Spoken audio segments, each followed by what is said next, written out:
Welcome to my video on creating Dubonnet Scrappy Duck. These two in the middle have been printed at 100%, so they actually measure 18 inches tall. This one is 90%, so measures 16 inches.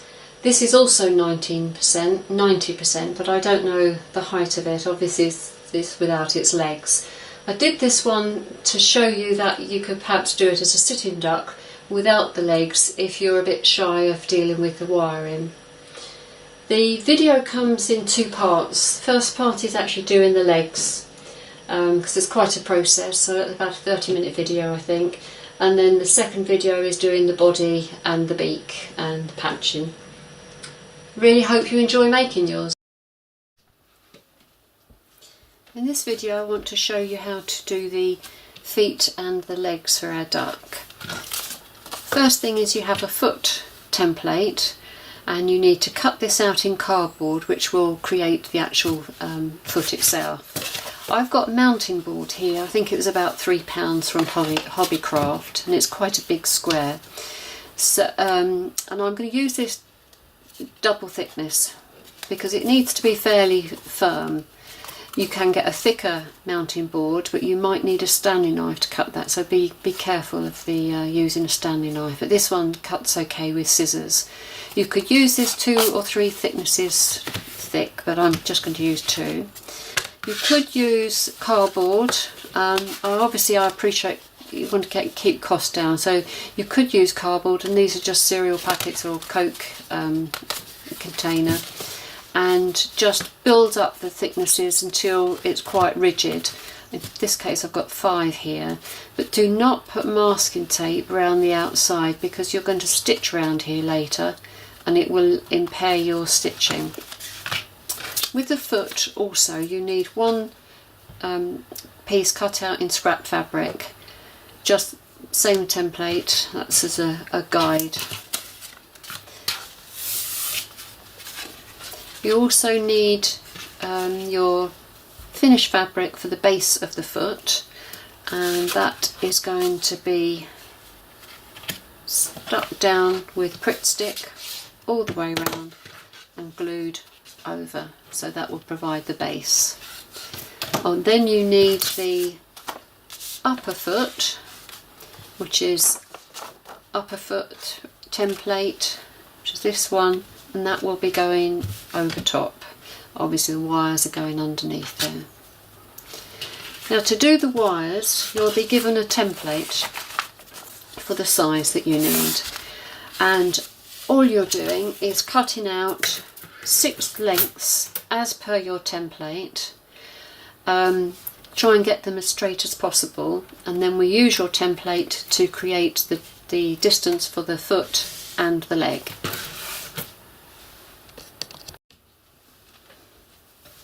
So I've got my template for the foot and the leg, and I'm going to mark off at this point here, because this area is the foot bone.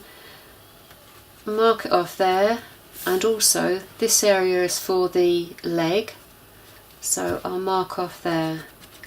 I've done the previous ones, and to make that clearer, easier for you to see, then put a piece of masking tape on there, and on the upper bit, on your upper mark, do that on all 6, and this area here is the foot, and then later this will be bent up, and that is the leg part of it. So when you do your marks, make sure that you put your masking tape inboard of that, not on the wrong side, because your template tells you what your foot bone is, and that is your leg. So do that on all 6 of them.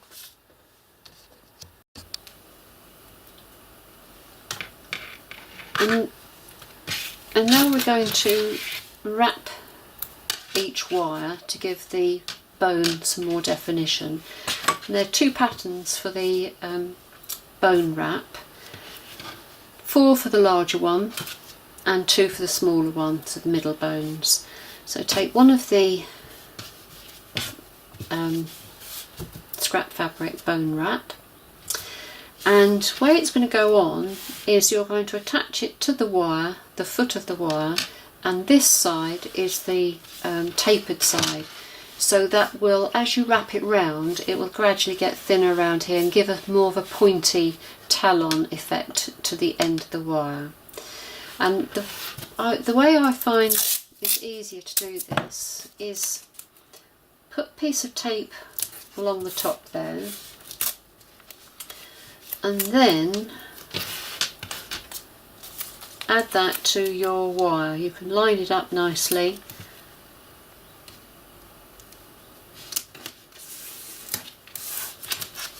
Like that. I'm going to trim off the end of the masking tape because we don't really want that there. And then just wrap it round, and it holds it in place nicely. And do it nice and firm, and try and keep that in place at the edge of your masking tape where your marker was.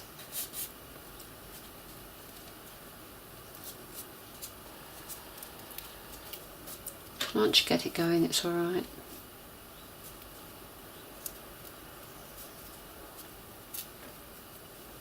And you can see that already that sort of point is beginning to emerge.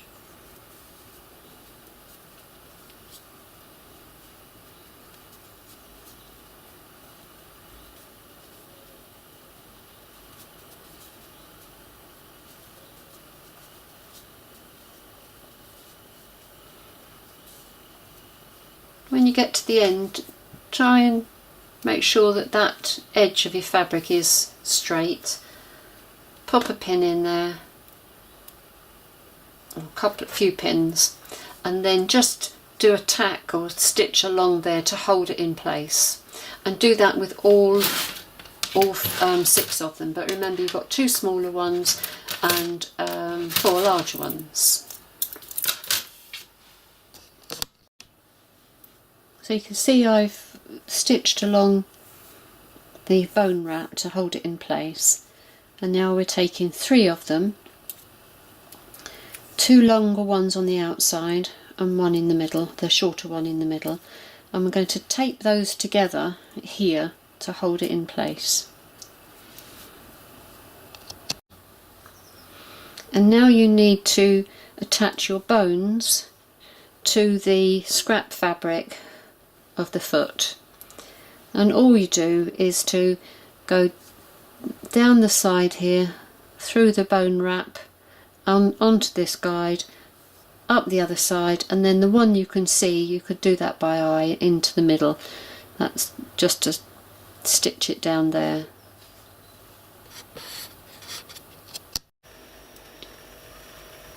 That's what it looks like when you've attached your back fabric guide to it. So you've stitched down either side to join it onto your bones, and down the centre bone as well.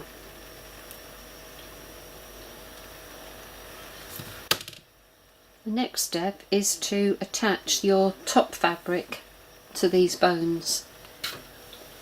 If you find the centre of your top fabric, then that is going to be pinned and stitched or tacked onto the centre bone. I can feel it underneath there, so I'm going to pin that onto that centre bone,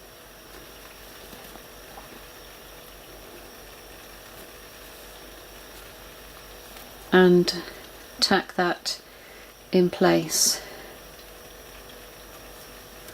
So what you'll be doing is pinning that on the top side from the centre bone down.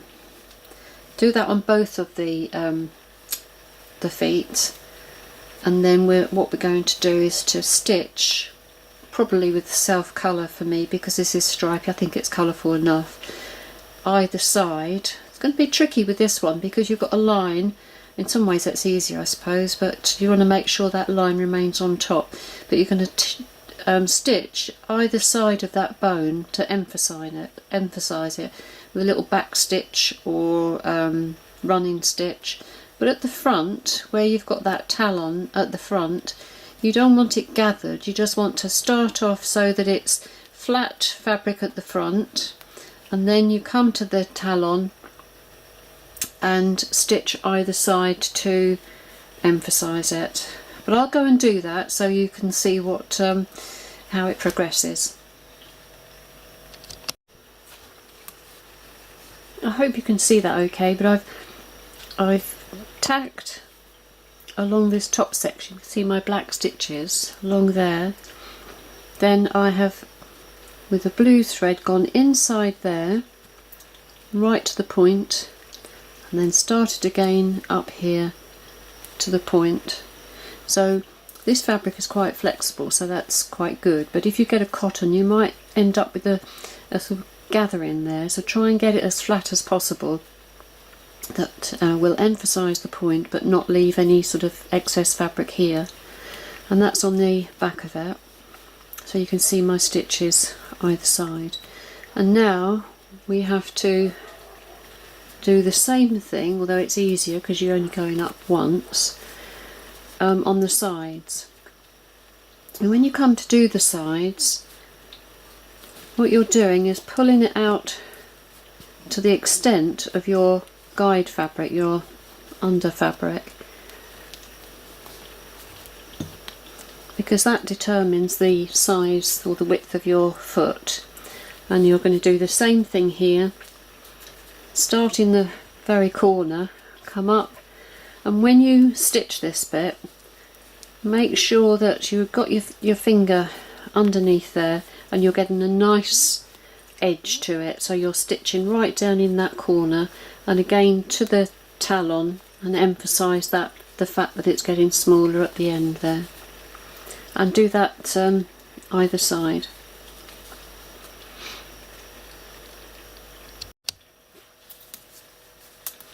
So we've done the bones, highlighted those by stitching down, gone all the way down there as far as you can into this corner, and then trim back the fabric just on the sides. You can leave it excess at the front and at the back, the heel at the moment, so just trim down on the sides. And then the next thing to do will be to cover your fabric onto your foot. So this is my 2 pieces of card, and just simply put that on there with a Pritt stick or your own choice of glue. Go around the outside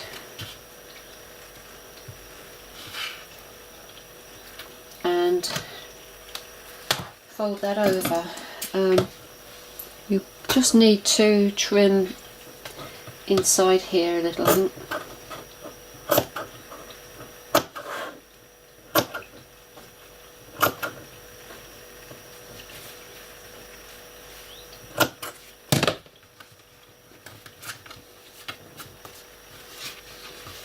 Do that as best you can so that you don't actually have too much thickness. If it's a bit bulky, trim it off, because that may affect how it stands. Like at the corner, just trim that off a bit so that it's nice and flat, or maybe just give it a tap with something heavy to make sure it's as flat as possible. So once you've done that, the next job is to, obviously I've got to tidy that up, but the next job is to stitch your top foot onto your bones onto your foot. Now you'll start at the toe end, and just the toe, the bone is just a little shy of the edge there, and then just pick up the top fabric and a little bit of the foot fabric, the covering. But when you do it, keep your thumb under here so that you're constantly making sure that you've got the definition there. If you pick up too much fabric on this top here, what will happen is that will just pull out, and then it won't give you that sort of ridge in there. So as you work your way along, Constantly keep your thumb underneath there so you're not picking up too much of this fabric, and that should lie right on the edge. And then once you've done that, pull the other side and carry on down there as well. I would suggest doing this with a similar colour, so I don't think you really want to highlight it, but it's up to you.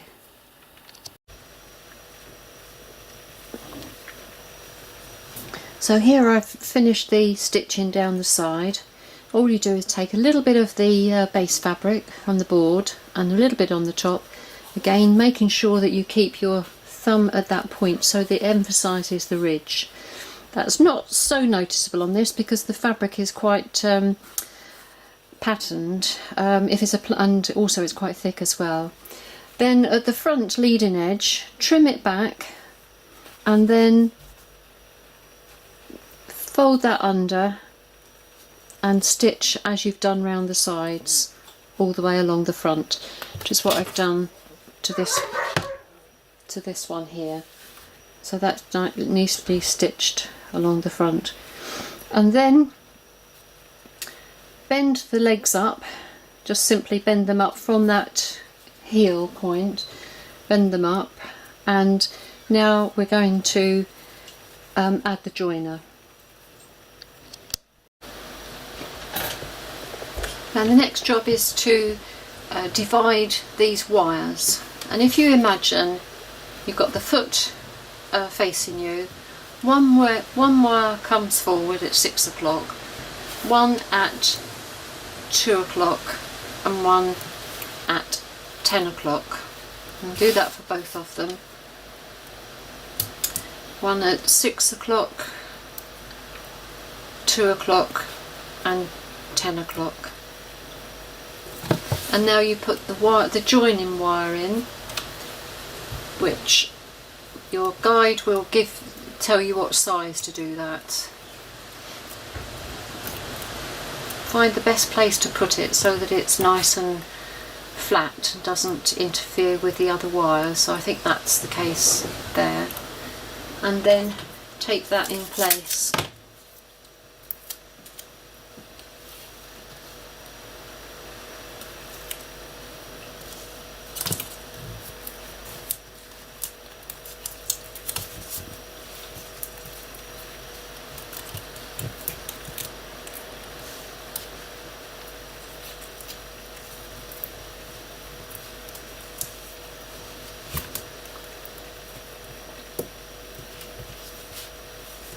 And they will still be slightly adjustable. You can change the angle of the feet a little bit, although obviously to be sturdy it's got to be, a little bit apart. I'm not sure we can do a bandy duck and have it still stable. So make sure you've covered up the wire with that so you can see it is still movable. And then ultimately you'll shape these a little bit to come up to the body so that it'll contour the curve of the body. Those two, yes, they cross over, so that gives extra support at the back. And then once you've done that, you need to cover this part of the leg with your chosen fabric. I think I will use this same fabric here. And then just tidy up the back, put a few stitches in there to tidy up the heel area, and that's as far as we can go with the legs at the moment.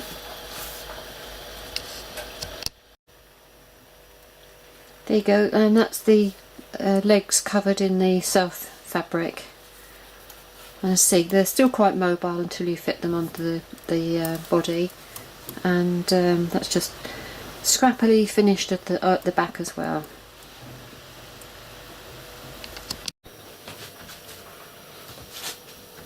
I just want to show you this one, which I've made out of a plain fabric. In this case it's polycotton, which I wouldn't recommend because it's quite difficult to work with rather than just cotton.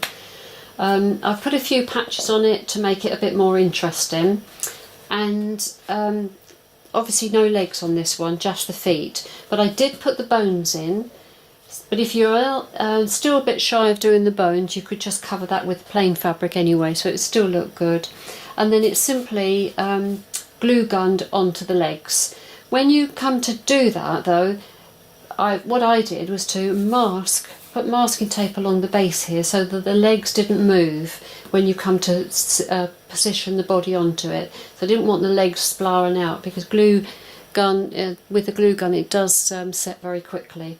So get a good idea as to where you want to position the body onto it before you actually do so. But I still think it looks good like that anyway. And then I made this one a little hat as well, little grumpy devil.